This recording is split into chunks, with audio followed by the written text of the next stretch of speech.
Hello friends, സാന്ത്വനത്തിലേക്ക് എല്ലാവർക്കും സ്വാഗതം. അങ്ങനെ നമ്മുടെ ആര്യൻ ആകെ തകർന്ന് നിൽക്കുകയാണ് കേട്ടോ. മിത്രയുടെ ഈ ഒരു തുറന്നു പറച്ചിൽ കാരണം മിത്രയാണത് പണയം വയ്ക്കാൻ കൊണ്ടുപോയതെന്നും ഒക്കെ ആയിട്ട്. അപ്പോൾ നാണക്കേട് കാരണം ബാലനും ഒന്നും മിണ്ടാൻ പറ്റുന്നില്ല. പക്ഷെ ഗോമതി ചോദിക്കുകയാണ്, എന്തിനാ മോളെ ഇങ്ങനെയൊക്കെ നീ ചെയ്തത്? അതിനെ കൊണ്ട് പണയം വയ്ക്കാൻ പോവേണ്ട വല്ല കാരണവും ഉണ്ടായിരുന്നോ എന്നൊക്കെ പറയാനുണ്ട്. അപ്പോൾ ആകാശ് ദേഷ്യം പിടിച്ച് അടുത്തേക്ക് വന്നിട്ട് പറയാനുണ്ട്, മിത്രേ, നീ എന്ത് പണിയായി കാണിച്ചത്? ഞങ്ങളെല്ലാവരും നീ നാണം കെടുത്തി അല്ലേ? എന്തിനായിരുന്നു ഇങ്ങനെ ഒരു അവസ്ഥ ഉണ്ടാക്കിയത്? ഈ ഒരു കാര്യം നിനക്ക് വീട്ടിൽ തുറന്ന് പറഞ്ഞുകൂടായിരുന്നോ? പറയായിരുന്നു, പക്ഷേ പറയടി, കാര്യം പറ. അപ്പോൾ അത്രയ്ക്ക് ഉടനെ തന്നെ നമ്മുടെ അച്യുതൻ പറയാം, ഞാൻ അന്നേ പറഞ്ഞില്ലേ ഈ സ്വർണം ഇവൻ മോഷ്ടിച്ചതാണെന്നും അവനായിട്ട് തന്നെയാണ് മിത്രയുടെ ഇത് പണയം വയ്ക്കാൻ കൊടുത്തേച്ചതെന്നൊക്കെ. അവസാനം മിത്രയ്ക്ക് സഹിക്കാനുള്ള അപ്പുറമായിട്ടോ അച്യുതൻ്റെ ഈ പറച്ചിൽ. അപ്പോൾ മിത്ര പറയണം, കൊച്ചിച്ച ഇനി ഒരൊറ്റ അക്ഷരം വേണ്ടിപ്പോകരുത് ആര്യനെക്കുറിച്ച്. എന്താടി അവനെക്കുറിച്ച് പറഞ്ഞ? ആര്യൻ ഇതിലൊരു തെറ്റും ചെയ്തിട്ടില്ല. ആര്യൻ ഈ കാര്യം അറിഞ്ഞിട്ട് പോലുമില്ല. അപ്പോൾ ബാലൻ ചോദിക്കുന്നു, അതെന്താ മോളെ, അവൻ അറിഞ്ഞില്ലേ? എടാ, നീയും എല്ലാം അറിഞ്ഞിട്ടാണോടാ എന്നോടൊന്നും മിണ്ടാതെ നിൽക്കുന്നതെന്ന്? ആര്യനൊന്നും മിണ്ടാൻ പറ്റുന്നില്ല കേട്ടോ.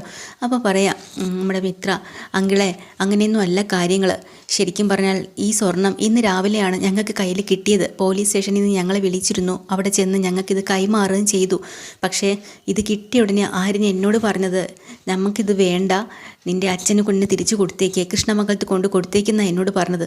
അവരെടുത്തില്ലെങ്കിൽ ആ നടയിൽ വെച്ചിരുന്ന് തിരിച്ചു വരണം എന്നും കൂടെ എന്നോട് പറഞ്ഞു. പക്ഷേ ഞാനാണിത് കൊണ്ട് പണയം വെച്ചത്. എടി, എന്തിനടി നീ ഇങ്ങനെ ചെയ്തത് എന്നും പറഞ്ഞുകൊണ്ട് ഗോമതി, വേണ്ടെങ്കിൽ അവിടെ കൊണ്ട് ആര്യം പറഞ്ഞതുപോലെ ചെയ്താൽ പോരായിരുന്നോ? ഞങ്ങൾ നാണം കെടുത്താൻ വേണ്ടി എന്തിനാ ഇവിടെ ഇങ്ങനെ ഇത്രത്തോളം ആക്കി വെച്ചതെന്ന് എല്ലാവരും കൂടെ ചോദിക്കുകയാണ്. അപ്പം മിത്ര പറയാണ്, അത് വേറൊന്നിനും അല്ല, ആര്യന് ഒരു ട്രാവൽസ് തുടങ്ങണമെന്നുണ്ടായിരുന്നു. അതിൻ്റെ ലോണിന് അപേക്ഷിച്ചിട്ട് അതൊന്നും കിട്ടിയിട്ടുണ്ടായിരുന്നില്ല. ആര്യനെ സഹായിക്കണമെന്ന് എനിക്ക് തോന്നി. അപ്പോഴത്തേക്കിനും ഉടനെ ബാലൻ ചോദിക്കുന്നുണ്ട്, ആര്യനെ എന്ത് സഹായിക്കണം? അതിനു വേണ്ടി ഇവിടെ ഞങ്ങളെല്ലാവരും ഇല്ലേ? നിൻ്റെ ആഭരണം പണയം വെച്ചിട്ട് വേണോ മിത്രേ ആര്യനെ സഹായിക്കാൻ? അങ്ങനെയല്ല അങ്കിളെ, എൻ്റെ സ്വന്തം ആഭരണമല്ലേന്ന് ഞാൻ കരുതി. അങ്ങനെ ആര്യനത് വേണ്ടാന്ന് പറഞ്ഞിട്ടും ആര്യനെ അറിയാണ്ട് ഞാൻ കൊണ്ടുപോയി പണയം വെക്കാൻ നോക്കിയതാ. ആ പൈസ വാങ്ങിയിട്ടെങ്കിലും ചെയ്യാമല്ലോ എന്ന്. കൊള്ളാം, ഇതിൻ്റെയൊക്കെ വല്ല ആവശ്യം ഉണ്ടായിരുന്നോ മോളെ നിനക്ക് എന്നും പറഞ്ഞുകൊണ്ട് ബാലൻ കേട്ടോ. മതിയടി മതി, നിൻ്റെ കള്ളക്കഥകളൊന്നും ഞങ്ങൾക്ക് കേൾക്കണ്ട. പുതിയ അടവും കള്ളക്കഥകളുമായിട്ട് വന്നേക്കുന്നവൾ എന്നിങ്ങനെ അച്യുതം പറയാം. മിത്രയ്ക്ക് പിന്നെയും ദേഷ്യം വന്നു. കൊച്ചിച്ചനോടാ പറഞ്ഞത് ആര്യനൊരു ഒറ്റ അക്ഷരം ഇനിയും പറഞ്ഞു പോലെന്ന്. പറഞ്ഞാലുണ്ടല്ലോ, പറഞ്ഞാൽ നീ എന്ത് ചെയ്യൂടി? ഇവനെപ്പോലെ ഒരു ദരിദ്രവാസിയുടെ കൂടെ ഇറങ്ങിപ്പോവാൻ നിനക്ക് അവന് എന്ത് യോഗ്യത ഉണ്ടായിട്ടിടി നീ അവൻ്റെ കൂടെയൊക്കെ ഇറങ്ങിപ്പോയത്? ഉള്ള സ്വർണവും പണവും ഒക്കെ മോഷ്ടിച്ചുകൊണ്ടല്ലേടി നീ ഞങ്ങളുടെ അടുത്ത് നിന്ന് പോയത്? അതും ഇവനെപ്പോലെ ജോലിയും കൂലിയും ഇല്ലാത്ത ഒരുത്തൻ്റോട്. കൊച്ചിച്ച, ഇന്ന് നിങ്ങൾ എൻ്റെ അച്ഛനും കൊച്ചിനും എൻ്റെ വീട്ടുകാരും ഒക്കെ തല ഉയർത്തിപ്പിടിച്ച് ഇന്ന് നടക്കുന്നില്ലേ വലിയ അന്തസ്സായിട്ട്? എൻ്റെ ആര്യം കാരണമാണ് ഇങ്ങനെ നടക്കുന്നത്. അയ്യോ, നിൻ്റെ ആര്യം കാരണോ? എന്തുവാടി നിൻ്റെ ആര്യം ചെയ്തത് ഞങ്ങൾക്ക് വേണ്ടിയിട്ട്? അവളെ ഓരോ അടവുകളും കൊണ്ട് വന്നേക്കുന്നു രക്ഷപ്പെടാൻ വേണ്ടി. ഓരോ അടവും അല്ല, നിങ്ങൾ ചില കാര്യങ്ങൾ അറിയാനുണ്ട്. നിങ്ങളൊന്നും അറിയാതെ ചില കാര്യങ്ങൾ ഞങ്ങൾ മറച്ചു വെച്ചിട്ടുണ്ടായിരുന്നു. എന്ത് മറച്ചു വെച്ചിട്ടുണ്ടായിരുന്നെന്ന്? അല്ല, നിങ്ങളൊക്കെ ഇപ്പം ഇങ്ങനെ അന്തസ്സായിട്ട് നടക്കണതിൻ്റെ കാരണം എൻ്റെ ആര്യം തന്നെയാണ്. അതിലൊരു മാറ്റവും ഇല്ല. ആര്യൻ്റെ നല്ല മനസ്സും മനസാക്ഷിയും കൊണ്ട് മാത്രമാണ് നിങ്ങളൊക്കെ ഇങ്ങനെ നടക്കുന്നത്. ഇടി, നീ കുറച്ച് സമയം ആയല്ലോ അവനങ്ങ് അടിച്ച് പൊക്കാൻ തുടങ്ങിയിട്ട്. നീ കാര്യം പറ, ഇവൻ ഞങ്ങൾക്ക് വേണ്ടി ചെയ്ത ഒരു കാര്യം പറ. പറയാം, ഞാൻ എല്ലാം പറയാം. ഇത്രയും നാൾ ഞാനിതെല്ലാം മനസ്സിൽ ഒളിപ്പിച്ച് വെച്ചിരുന്നു. ആരെയും വിഷമിപ്പിക്കണ്ടെന്ന് കരുതിയിട്ട് മാത്രമാണ്. പക്ഷേ ഇന്ന് അതെനിക്ക് തുറന്ന് പറഞ്ഞേ പറ്റുള്ളൂ. അപ്പോൾ ഉടനെ നമ്മുടെ ആര്യം പോയി പറയാം, മിത്രേ, നീ എന്ത് പറയാനാണ് പോകുന്നത്? നീ ഒന്നും മിണ്ടാതിരുന്നേ. ആര്യനെ കൈവിട്. ഇനി എനിക്കിത് പറയാതിരിക്കാൻ കഴിയില്ല. എന്നെ തടയരുത്. മിത്രയെടുത്താൽ ഞാൻ പറഞ്ഞത് മിണ്ടാതിരിക്കാൻ. ഇല്ല ആര്യ, ആര്യനെ ഇങ്ങനെ കുറ്റപ്പെടുത്തുന്നത് കണ്ടും കേട്ടും സഹിച്ചിട്ട് കുറച്ച് കാലങ്ങളായി. ഇനി അവരറിയട്ടെ എല്ലാ കാര്യങ്ങളും. അപ്പോൾ ഗോമതിയും പറയാം, മോളെ മിണ്ടാതിരിക്കുക. ഇല്ല അപ്പച്ചി, എനിക്ക് പറഞ്ഞേ പറ്റുള്ളൂ. നിങ്ങളെല്ലാവരും അറിയേണ്ട ഒരു കാര്യമുണ്ട്. നിങ്ങളുടെയൊക്കെ വിചാരം ഞാൻ ആര്യനോട് സ്നേഹിച്ചാണ് ഇറങ്ങിപ്പോയെന്നല്ലേ? എന്നാൽ അങ്ങനെയല്ല. ഞാൻ ആര്യനെ സ്നേഹിച്ചിട്ടില്ല, ഞാൻ പ്രേമിച്ചിട്ടുമില്ല. കുട്ടിക്കാലം മുതലേ രണ്ട് കുടുംബക്കാരും തമ്മിൽ ശത്രുതയിലല്ലേ വളർന്നു വന്നത്. ആ ശത്രുത വലുതായിപ്പം നമ്മുടെ എല്ലാവരുടെയും മനസ്സിൽ അങ്ങനെ ഉണ്ടായിരുന്നു. പക്ഷേ ഞാൻ സ്നേഹിച്ചു കോളേജിൽ പഠിക്കുന്ന സമയത്ത്. അത് വേറൊരുത്തനെയാണ്. അവനെ ജീവനത്തുല്യം ഞാൻ സ്നേഹിച്ചു. പക്ഷേ പോകെ അവൻ്റെ സ്വഭാവം ശരിയല്ല എന്ന് മനസ്സിലായപ്പോൾ ഞാൻ അതിൽ നിന്ന് ഒഴിയാൻ നിന്നു. ആ സമയത്താണ് നിങ്ങൾ എൻ്റെ കല്യാണം ഉറപ്പിക്കുന്നത്. അപ്പോഴാണ് ഞാനും ചില സത്യങ്ങളൊക്കെ മനസ്സിലാക്കുന്നത്. പക്ഷേ അവൻ എന്നെ ആ കല്യാണം കഴിപ്പിക്കാൻ സമ്മതിച്ചിട്ടില്ല. അവൻ പറഞ്ഞു, അങ്ങനെ അവൻ്റെ കൂടെ പോവാതെ ഈ കല്യാണത്തിന് ഞാൻ നിന്നു കൊടുത്താൽ അവൻ ഇവിടെ വന്ന് വീട്ടുകാരെയും എല്ലാവരെയും നാണം കെടുത്തും, എൻ്റെ കല്യാണം മുടക്കുമെന്ന് അവൻ്റെ കൂടെ ഇറങ്ങിച്ചെല്ലാം പറഞ്ഞു. അതുകൊണ്ടാണ് അന്ന് രാത്രി ഞാൻ അവനോടൊപ്പം ഇറങ്ങിപ്പോയത്. ഗുരുവായൂർ വെച്ച് കല്യാണം നടത്താം എന്നും പറഞ്ഞാണ് ഞാൻ അവിടെ നിന്ന് പോകുന്നത്. പക്ഷേ ഞാൻ അവിടുന്ന് സ്വർണമോ പണമോ ഒന്നും എടുത്തിട്ടില്ല. ഗുരുവായൂർ ചെന്നതിന് ശേഷമാണ് എനിക്ക് അവൻ്റെ തനിക്കുണം മനസ്സിലായത്. അവൻ ഫ്രോഡാണെന്ന്. അതും മാത്രമല്ല, ഇവിടുന്ന് സ്വർണവും പണവും ഒക്കെ ഞാൻ അറിയേണ്ട അവൻ ഇവിടുന്ന് മോഷ്ടിച്ചുകൊണ്ട് പോയി. അവിടെ ചെന്ന് അവൻ്റെ ബാഗ് തുറന്ന് നോക്കുമ്പോഴാണ് ഞാൻ ഇതെല്ലാം കാണുന്നത്. അങ്ങനെ ഞങ്ങൾ വഴക്കായി. അവിടുന്ന് എന്നെ അടിച്ചിട്ടിട്ട് അവൻ ആ പണവും സ്വർണവും ഒക്കെ കൊണ്ട് രക്ഷപ്പെടുക ചെയ്തത്. പക്ഷേ അന്ന് ഞാൻ ജീവൻ കളയാൻ വേണ്ടി ഒരു കുളത്തിലേക്ക് ഇടിച്ചാടി. അവിടെ നിന്ന് ഒരാളെ രക്ഷിച്ച് അവിടെ വെച്ചിട്ടാണ് അപ്പച്ചിയും ആര്യനും എല്ലാവരും ഗുരുവായൂർ എന്തോ ആവശ്യത്തിന് അവിടെ വന്നിരിക്കുന്നത്. അമ്പലത്തിൽ തൊഴാനും എന്തോ ആണ്. അങ്ങനെയാണ് എന്നെ കാണുന്നതും. ഈ സംഭവങ്ങളൊക്കെ അറിഞ്ഞതിന് ശേഷം ഞാനവിടെ തൂങ്ങി മരിക്കാൻ പോയി. എന്ന് ഞാൻ ജീവനോടെ നിൽപ്പുണ്ടെങ്കിൽ അതിന് കാരണക്കാരെ എൻ്റെ അപ്പച്ചിയും ഈ ആര്യനുമാണ്. അറിയോ? എടി നീ കള്ളക്കഥ പറയാതെ എടി എന്ന് വീണ്ടും അച്യുതൻ. മതി കൊച്ചിച്ചൻ നിർത്ത്, ഞാൻ പറയുന്നത് മുഴുവനും കേട്ടോ, പറഞ്ഞിട്ട് മതി. അപ്പോഴാണ് ഇതിനിടയ്ക്ക് നമ്മുടെ അനന്തൻ അങ്ങോട്ട് വരിക കേട്ടോ.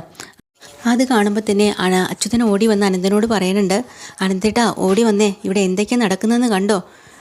ഇവിടെ ഇവള് പറയുന്നതല്ലേ, ഇവിടെ ആര്യനാണ് എന്തൊക്കെയോ ചെയ്തതെന്നും ആര്യൻ കാരണമാണ് ഞങ്ങൾ തല ഉയർത്തിപ്പിടിച്ച് അന്തസ്സായിട്ട് നടക്കുന്നതെന്നും. അതെയോ? അങ്ങനെ പറഞ്ഞോ നീ? എന്നാ ഒരു കാര്യം ചെയ്. എന്താ കാര്യം ഇത്രേ?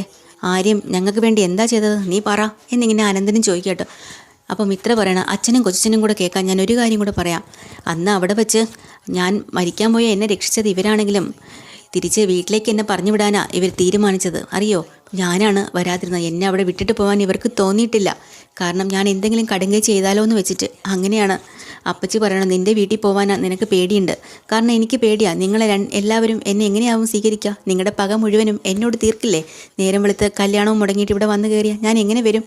പക്ഷേ അപ്പച്ചി പറഞ്ഞു, നിനക്ക് അവിടെ പോകാൻ പേടിയാണെങ്കിൽ നീ എൻ്റെ വീട്ടിൽ വാന്ന്. എന്നാലും എന്നെ വിട്ടുകൊടുത്തില്ല. അങ്ങനെ വീട്ടിൽ വന്നാലും എനിക്ക് വെറുതെ നിൽക്കാൻ കഴിയില്ലല്ലോ. എന്തിൻ്റെ പേരിലാവും ഞാൻ ഇവരെ കൂടെ നിൽക്കുക? അങ്ങനെയാണ് ആര്യനെ കൊണ്ട് അപ്പച്ചി എൻ്റെ കഴുത്തിൽ ആ ഗുരുവായൂർ വെച്ച് താലി കെട്ടി ഭാര്യയാക്കുന്നത്. അറിയോ? അല്ലാതെ ആര്യനെ ഞാൻ സ്നേഹിച്ചിട്ട് ഒളിച്ചോടി വന്നതോ ഒന്നുമല്ല. എനിക്ക് ആര്യനൊരു ജീവിതം തന്നു. അത് ആര്യൻ്റെ മഹാമനസ്കത തന്നെയാണ്. വർഷങ്ങളായിട്ട് പകയുണ്ട് ഈ രണ്ട് കുടുംബക്കാരും. പിന്നെ ഞാൻ വിചാരിച്ചു അങ്ങനെയെങ്കിലും ശരി ഈ ഒരു പക തീരട്ടെ എന്ന്. തീർന്നില്ല. എൻ്റെ ആര്യന് വേണമെങ്കിലേ എന്നോട് പക തീർക്കായിരുന്നു. കുട്ടിക്കാലം മുതൽ ഞാൻ ആര്യനോട് ശരിക്കും ദ്രോഹം ചെയ്തിട്ടുണ്ട്. എൻ്റെ അച്ഛനോടും കൊച്ചനോടും എല്ലാവരോടും അവന് പക തീർക്കായിരുന്നു എന്നെ അവിടെ വിട്ടിട്ട്. അത് ചെയ്തില്ല. അവൻ എന്നെ രക്ഷിക്കുക ചെയ്തത്. നിങ്ങളെല്ലാവരും നിങ്ങൾക്കൊക്കെ നാണക്കേടുണ്ടാകുമല്ലോ എന്ന് വിചാരിച്ച് എൻ്റെ അപ്പച്ചി നിങ്ങളെയൊക്കെ രക്ഷിക്കുകയാണ് ചെയ്തത്. മനസ്സിലായോ? അങ്ങനെയാണ് ഞാൻ ഈ വീട്ടിലേക്ക് വരുന്നത്. പക്ഷേ നിങ്ങൾ എന്താ ചെയ്തത്? അന്ന് മുതൽ ഇന്ന് വരെ ആരിനൊരു സമാധാനം കൊടുത്തിട്ടുണ്ടോ? ഈ പേരും പറഞ്ഞ് എന്തെല്ലാം ദ്രോഹം ആ പാവം സഹിച്ചു. എന്നിട്ടൊരു വാക്ക് മിണ്ടിയിട്ടുണ്ടോ നിങ്ങളോട്? ഞാനാണ് തെറ്റുകാരിയെന്ന് പറഞ്ഞിട്ടുണ്ടോ? ഇതൊക്കെയാണ് നടന്നതെന്ന് എല്ലാം മിണ്ടാതെ കേട്ട് സഹിച്ചു നിന്നില്ലേ? അതൊരു വലിയ മനസ്സ് തന്നെയാണ്, അല്ലാതെ വേറെ ഒന്നുമല്ല. ഉടനെ ഗോമതി മുന്നോട്ട് വന്ന് അച്യുതനോട് പറയാം, അച്ഛേട്ടാ അനന്തേട്ടാ, നിങ്ങളെ രണ്ടുപേർക്കും എന്നോട് കുട്ടിക്കാലം മുതലേ എനിക്കിഷ്ടപ്പെട്ട ഒരാളിനോട് ഇറങ്ങിപ്പോയി എന്ന് പറഞ്ഞ് എന്നോട് പകയും ദേഷ്യമുണ്ട്. പക്ഷേ എനിക്കങ്ങനെയല്ല. നിങ്ങൾ രണ്ടുപേരും എനിക്ക് ജീവനാണ്. എൻ്റെ സഹോദരങ്ങളായിട്ട് തന്നെ എന്നും എനിക്ക് കാണാനും കഴിയുള്ളൂ. എൻ്റെ സഹോദരങ്ങൾ തന്നെയാണല്ലോ. അപ്പോൾ നിങ്ങൾ വിഷമിച്ചാൽ അതെൻ്റെയും വിഷമമാണ്. അതുകൊണ്ട് തന്നെ മിത്രയ്ക്ക് ഇങ്ങനൊരു ജീവിതം കാര്യനെ കൊണ്ട് ഞാൻ കൊടുപ്പിച്ചത്. പക്ഷേ അച്യുതൻ്റെയും അനന്തൻ്റെയും തല ഒരല്പം താന്നു പോയിട്ടോ. എന്നാലും അച്യുതനല്ലേ അഹങ്കാരം പിടിച്ച് മുന്നോട്ട് വന്ന് പറയാ, നിർത്തടി നിൻ്റെയൊക്കെ കള്ളക്കഥകൾ, ഇത് മുഴുവനും കള്ളത്തരായേട്ടാ എന്നും പറഞ്ഞുകൊണ്ട് അങ്ങോട്ട് ചെല്ലണം. ആ സമയത്ത് അനന്തം പറയാം, അച്യുതാ നിർത്തിക്കോ, മതി, ഇനി ഒറ്റ അക്ഷരം നീ മിണ്ടരുത്. ഞാൻ സ്റ്റേഷനിൽ പോയിട്ടാണ് വരുന്നത്. എന്നെ പോലീസ് സ്റ്റേഷനിലേക്ക് രാവിലെ വിളിച്ചിട്ടുണ്ടായിരുന്നു. ഇവർ പറഞ്ഞതിൽ കുറേ കാര്യങ്ങളെല്ലാം സത്യം തന്നെയാണെന്ന് അവിടുന്ന് ഞാൻ മനസ്സിലാക്കി. ഇവർക്ക് ആഭരണം ഇന്ന് രാവിലെയാണ് കിട്ടിയത്. പിന്നെ പോലീസും എന്നോട് കുറേ കാര്യങ്ങളൊക്കെ എന്നോട് സത്യസന്ധമായിട്ട് പറഞ്ഞിട്ടുണ്ട്. അത് മുഴുവനും എനിക്ക് വിശ്വസിക്കാൻ കഴിഞ്ഞിട്ടില്ല. അത് സത്യസന്ധം എന്താണെന്ന് പറഞ്ഞിട്ടില്ല. അതുകൊണ്ടാണ് ഞാനിപ്പോൾ ഇവളോട് മുഴുവനും പറയാൻ പറഞ്ഞത്. ഇപ്പം എനിക്ക് ബാക്കിയും കൂടെ ബോധ്യമായിട്ടുണ്ട്. എല്ലാം അറിയാനും കഴിഞ്ഞിട്ടുണ്ട്. ഇതിലെന്തോ സത്യം തന്നെയാണ് അവൾ പറയുന്നത്. അപ്പോൾ തന്നെ അച്യുതൻ്റെ വാ അടഞ്ഞു പോയി കേട്ടോ. ആർക്കും ഒന്നും മിണ്ടാൻ പറ്റുന്നില്ല. നമ്മുടെ ആര്യനാണെങ്കിൽ ഭയങ്കരമായിട്ട് വിഷമിച്ച് നിൽക്കുക. ഒരിക്കലും ഇത്ര ഇത് തുറന്നു പറയുമെന്നും ആര്യനെ എല്ലാവരുടെ മുന്നിലും രക്ഷിച്ചെടുക്കുമെന്നും ഒരിക്കലും വിചാരിച്ചില്ല കേട്ടോ.